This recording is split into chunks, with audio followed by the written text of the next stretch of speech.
La CAF, un contrôle efficace pour un versement plus juste des prestations.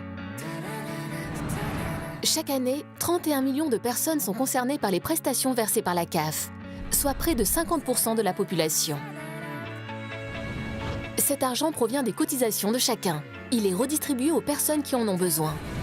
Pour effectuer ces contrôles, la CAF dispose de 3 moyens.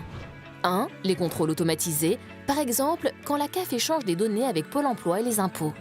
2. Les contrôles sur pièces. C'est quand la CAF demande des justificatifs à l'allocataire pour vérifier les informations déclarées. Le 3e moyen est le contrôle sur place qui se déroule le plus souvent au domicile des allocataires. L'allocataire contrôlé est prévenu du jour de l'entretien et doit se rendre disponible. C'est un contrôleur assermenté par le tribunal d'instance et titulaire d'une carte professionnelle qui effectue le contrôle sur place.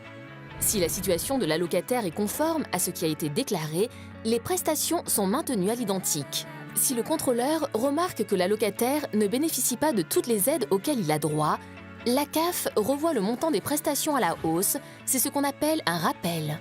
Si le contrôleur constate que l'allocataire a trop perçu, ce dernier doit rembourser un certain montant à la CAF, c'est ce qu'on appelle un indu. Grâce à tous ces contrôles, plus d'1 milliard d'euros sont régularisés. 1/4 sont des rappels versés à des allocataires.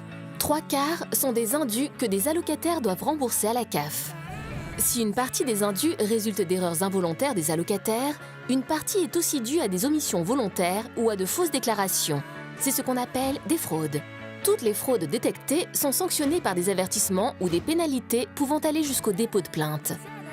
Pour bénéficier des prestations, chaque personne doit transmettre des informations à la CAF. Sa situation familiale, ses revenus, son lieu d'habitation. Les montants sont adaptés en fonction des ressources et situations de vie de chacun. C'est pour cela que vous devez régulièrement informer votre CAF de tout changement de situation. Une perte d'emploi, une installation en couple, un déménagement, un nouveau travail. Car une déclaration juste donne des droits justes, dans l'intérêt de tous.